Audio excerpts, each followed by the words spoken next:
Bonsoir la team, bienvenue dans cette nouvelle vidéo sur le FC Barcelone. Aimez la vidéo, abonnez-vous et partagez vos avis en commentaire. La présentation officielle d'Hansi Flick en tant qu'entraîneur du FC Barcelone aura lieu demain à 13 h. On sait tous qu'Hansi Flick a un style de jeu très dynamique et offensif. J'espère qu'il saura tirer le meilleur des joueurs et instaurer une belle cohésion au sein de l'équipe. Peut-être fera-t-il également quelques ajustements tactiques intéressants? Ça va être passionnant à suivre. Quel joueur penses-tu qu'il pourrait mettre en avant? Donne ton avis en commentaire. Cependant, une mauvaise nouvelle est survenue, Ansu Fati s'est blessé au pied lors de la séance d'entraînement de mardi. Cette blessure le contraint à suivre un traitement conservateur à Barcelone, ce qui signifie qu'il ne pourra pas participer à la tournée américaine avec l'équipe.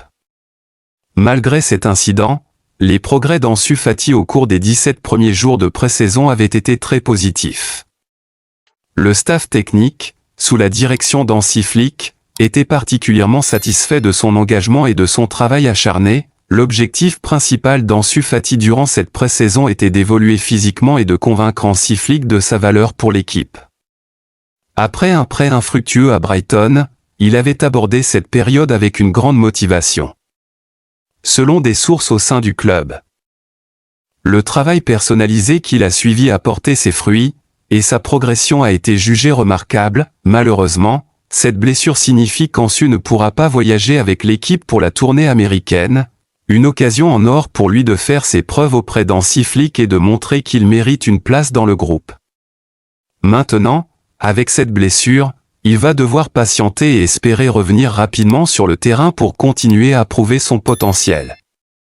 C'est vraiment dommage pour lui et pour l'équipe. Selon Sport, Nico Williams a demandé à ses agents d'ignorer toutes les offres des autres clubs à l'exception de celle du FC Barcelone. Il n'envisage que deux options, rester à l'Athletic Club ou rejoindre le Barça. Cela montre à quel point il est déterminé à rejoindre le FC Barcelone et à évoluer au sein d'un des plus grands clubs du monde. En ne considérant que ces deux options, il manifeste également son attachement à l'Athletic Club où il a grandi, tout en étant conscient des opportunités qu'offre le Barça. Pour Nico, rejoindre le FC Barcelone pourrait représenter une incroyable opportunité de développement, surtout sous la direction d'un entraîneur comme Hansi Flick. Cela pourrait lui permettre de progresser davantage et de se mesurer à des joueurs de haut niveau. D'un autre côté, rester à l'Athletic Club pourrait lui offrir une continuité et un rôle important dans son équipe actuelle. Il sera intéressant de voir comment cette situation va évoluer. Penses-tu que le Barça devrait faire un effort pour le recruter? Ou penses-tu qu'il serait mieux pour lui de rester fidèle à son club formateur?